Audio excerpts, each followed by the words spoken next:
23 de março de 1994. Luiz Donaldo Colosio foi um político, economista e membro do Partido Revolucionário Institucional, mais conhecido como o Partido Revolucionário Institucional. Colosio desempenhou vários cargos dentro da hierarquia política. Foi deputado, senador, presidente do seu partido e secretário de Desenvolvimento Social do México. O último que ele quis foi a presidência, mas só ficou na candidatura. Ele para a presidência, mas só ficou na candidatura. No dia 23 de março de 1994, Colosio foi assassinado.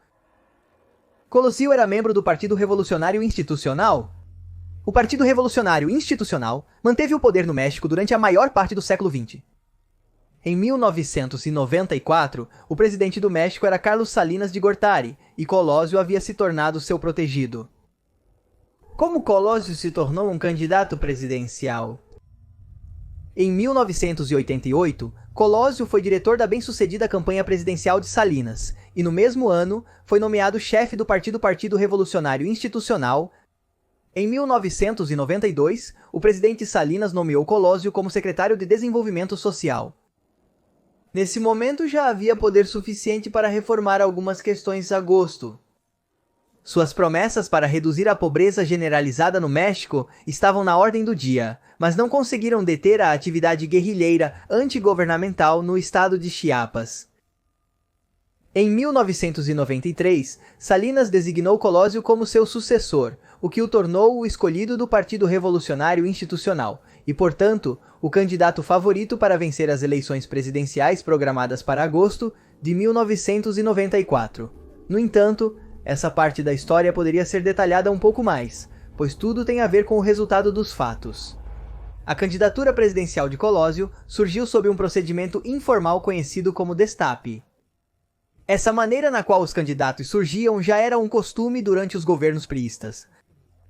Em teoria, quase 2 anos antes da eleição, começaram a manipular os meios de comunicação para mostrar os nomes de quem poderiam ser os candidatos do Partido Revolucionário Institucional, obviamente todos pertencentes ao gabinete do presidente em exercício.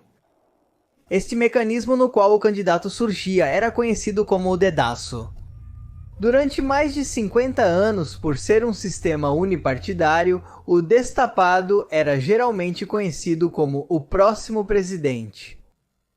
Portanto, a campanha presidencial era apenas um procedimento formal. Isso explica parte do grande dano sistemático que este atentado causou ao regime político mexicano. Embora já em 1988 tivesse ocorrido um processo eleitoral suficientemente disputado, que inclusive se presume ter sido fraudulento, Colosio era visto como o sucessor de Carlos Salinas. A revelação de 1993 cumpriu pontualmente todas as regras não escritas. O Partido Revolucionário Institucional anunciou o apoio dos setores operários, camponeses e populares a favor de Luiz Donaldo Colosio. Chegando ao final de 1993, abrigado pela unidade do priismo e um ambiente econômico graças ao novo Tratado de Livre Comércio da América do Norte entre os demais eleitores. Sua equipe tinha bons presságios entre os demais eleitores. Sua equipe tinha bons presságios para sua campanha proselitista. No primeiro dia de 1994, a rebelião estourou. Os guerrilheiros do Exército Zapatista de Libertação Nacional tomaram várias populações do estado de Chiapas. Eles estiveram cerca de 12 dias em combate com o exército mexicano. Esse cenário atrapalhava todos os planos do Partido Revolucionário Institucional. Dados contraditórios apareceram na mídia e eles não tinham uma estratégia clara. No dia seguinte, 2 de janeiro, o presidente Salinas pediu a Colosio que não iniciasse sua campanha até que a guerra fosse resolvida e também que evitasse fazer proselitismo. No dia 10 de janeiro surgiu uma decisão incrível que surpreenderia toda a classe política, começando pelo próprio Colosio. O presidente da República daria uma mudança de rumo ao nomear Manuel Camacho como comissário para a paz em Chiapas. Em teoria, foi uma decisão consensuada com Colosio. No entanto, foi vista como o início do rompimento entre o presidente e seu candidato favorito. Nas semanas seguintes, Com toda a atenção da mídia centrada nas negociações com os zapatistas em San Cristóbal de las Casas, Colosio conduziu sua campanha de maneira fria e um tanto hesitante. No início de março, circulou a versão de que Colosio renunciaria à candidatura do Partido Revolucionário Institucional para dar lugar a Manuel Camacho Solís. A tensão foi aumentando até que Carlos Salinas foi obrigado a pronunciar a famosa frase "Não se confundam, o presidente é Luiz Donaldo". O curioso é que essa frase, em vez de acalmar as águas, fez exatamente o contrário. Com o passar dos meses, o presidente e o candidato priista mostravam um claro afastamento, apesar de serem colaboradores próximos e amigos pessoais. A única reunião que se sabe deles em 1994 foi em 27 de janeiro, depois não houve mais. Em meio a este ambiente complicado, Colosio viu uma oportunidade para aumentar as possibilidades em sua campanha, através do ato pelo 65º aniversário em 6 de março. Nele, Colosio e sua equipe relançaram a campanha.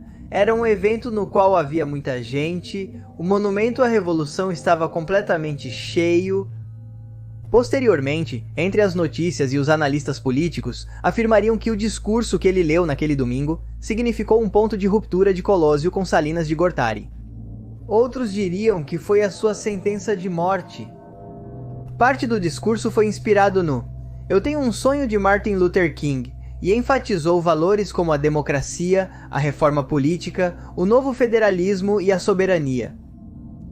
O politicamente significativo foi que ele propôs um afastamento do Partido Revolucionário Institucional do governo, estabelecendo limites constitucionais ao presidencialismo, dando mais poderes ao Congresso da União.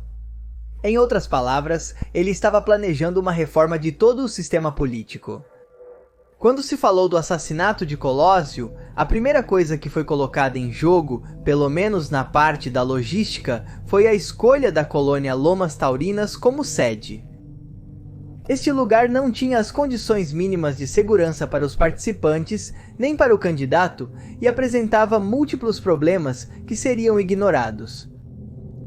No arquivo da investigação, foi declarado que Lomas Taurinas foi escolhida porque era uma colônia eminentemente priista, representava as características urbanas de Tijuana, com baixas condições socioeconômicas, por ter um cenário natural e de fácil acesso era representativa dos problemas da maioria das colônias tijuanaenses. Assim chegou o 23 de março de 1994. Além disso, o país, aparentemente tranquilo e otimista que o presidente Carlos Salinas de Gortari havia deixado no momento de sua nomeação, havia desaparecido. A rebelião camponesa que estourou em Chiapas, a pressão para a mudança política e uma reação irada dos intransigentes dentro de seu partido não mudaram os planos de Colosio. Os organizadores do evento decidiram usar a parte de trás de uma caminhonete como palco para o discurso de Colosio, já que era um evento informal. Por volta das 4 da tarde, o candidato Colosio estava chegando à esplanada do bairro, que 3 meses mais tarde levaria seu nome para oferecer um discurso para mais de 4.000 pessoas.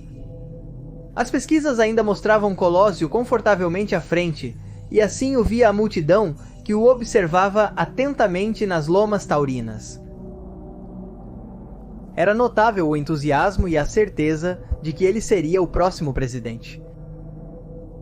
Da caixa da caminhonete, ele diz aos amigos de Tijuana, amigos das colônias operárias: "Esta campanha política deve nos permitir, no dia 21 de agosto, dar à Baja Califórnia e ao nosso país um salto da caminhonete e abrir caminho entre a multidão. O sorriso nunca deixa seu rosto." Ao fundo tocava La Culebra, música da banda Machos. Enquanto isso, ele se inclina sobre o ombro de seus seguranças para apertar a mão do povo. Os membros do grupo Ordem Valas e Porras, ou Grupo Omega, formado por ex-policiais, tinham a função de criar um segundo anel de segurança em torno de Colosio. Ele sorria, acenava e abria caminho entre as pessoas que se aproximavam aos montes para abraçá-lo ou simplesmente vê-lo mais de perto. A segurança que Colosio havia percorrido aproximadamente 13 metros, uma das pessoas conseguiu penetrar a precária segurança para apontar um revólver Taurus calibre 38 perto de seu ouvido direito e imediatamente disparar. O agressor fez outro disparo que atingiu o político no abdômen, que desabou inconsciente, sangrando por vários buracos de bala. No meio da confusão, os guarda-costas capturaram um homem de cerca de 25 anos. Parte da segurança pessoal levou Colosio para a van que estava estacionada ao lado. Não haviam percorrido nem 500 metros quando uma ambulância do grupo de resgate Delta os alcançou. Domiro Garcia Reis ordenou que parassem para trocar de veículo. Por outro lado, na esplanada, o restante dos guarda-costas cercava o detido, identificado como Mário Aburto Martínez, para protegê-lo dos assistentes enfurecidos que tentavam linchá-lo. Quando foi imobilizado, o agressor gritou: foi o velho, referindo-se a Vicente Maioral, um dos membros do grupo de segurança, que também após o atentado, a ambulância chegou ao Hospital Geral de Tijuana. Depois de tentar salvá-lo, Colosio sofreu uma parada cardíaca circulatória irreversível. Ele foi declarado morto às 19 horas e 45 minutos. Como um raio, a pergunta se fez presente em todos os lugares. Quem matou Colosio? Embora nas fitas de vídeo se possa ver o momento da morte de Colosio, as provas são vagas o suficiente para permitir interpretações livres. O trabalhador de uma fábrica chamado Mário Aburto Martínez foi abordado no local e, segundo relatos, confessou ter cometido o crime agindo sozinho. Mas isso não convenceu ninguém. Na frenética busca por conspirações, alguns mexicanos apontaram para os traficantes mais poderosos de Tijuana, que eram procurados pelo assassinato, ainda não resolvido, de um bispo católico romano. Isso deve ser dito de alguma forma do Partido Revolucionário Institucional? Dias depois, enquanto o dizer de alguma forma do Partido Revolucionário Institucional. Dias depois, enquanto o corpo de Colosio era velado na cidade do México, os priistas literalmente se envolveram em uma luta muito pouco disfarçada pela candidatura vaga. Com o ex-chefe de campanha de Colosio, Ernesto Zedilio Ponce de León, à frente da chapa do Partido Revolucionário Institucional, ainda estavam esperando saber quem havia sido o responsável por mover a mão de Mário Aburto. Embora o presidente Salinas tenha jurado ao lado do túmulo de Colosio que a justiça seria feita em sua totalidade, a atuação subsequente do governo gerou dúvidas entre os mexicanos. Apenas dias depois de funcionários do governo descreverem o assassino como um fanático solitário. O promotor especial designado para o caso, Miguel Montes Garcia, chocou o país ao anunciar que vários indivíduos haviam ajudado Aburto a se aproximar de Colosio entre a multidão, referindo-se teoricamente às facções conservadoras e corruptas do Partido Revolucionário Institucional.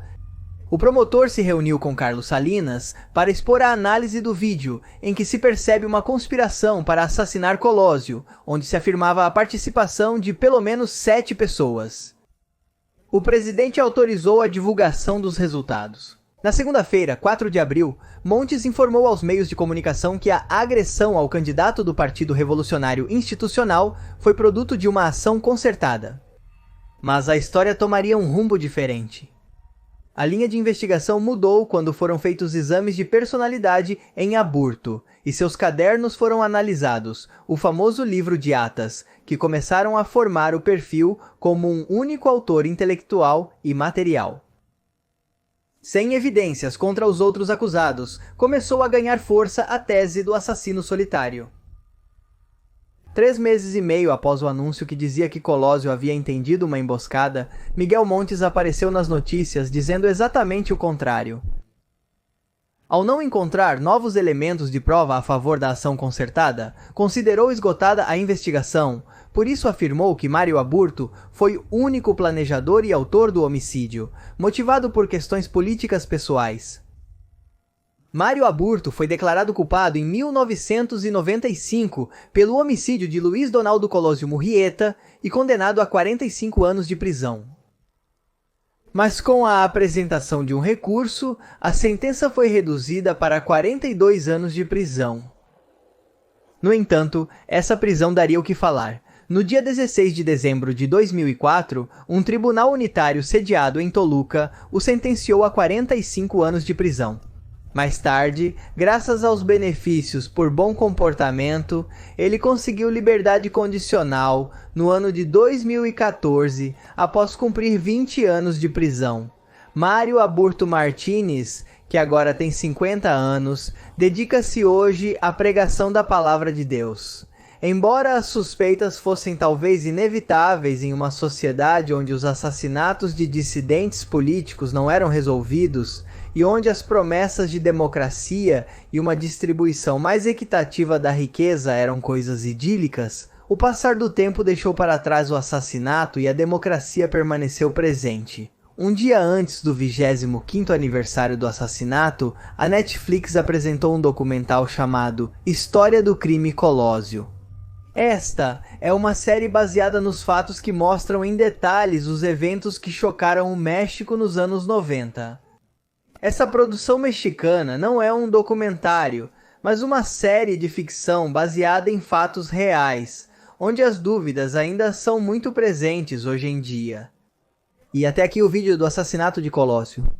Vocês me pediram muito nos comentários. Atendendo ao pedido de vocês, preparamos esta investigação, na esperança de que tenham se interessado pelo que montamos. Se o vídeo despertou seu interesse, por favor, deixe seu like abaixo. Se inscrevam se ainda não o fizeram. E os convido para assistir os outros vídeos deste canal. Meu nome é Magnus Mephisto e isto é... OJK. Obrigado.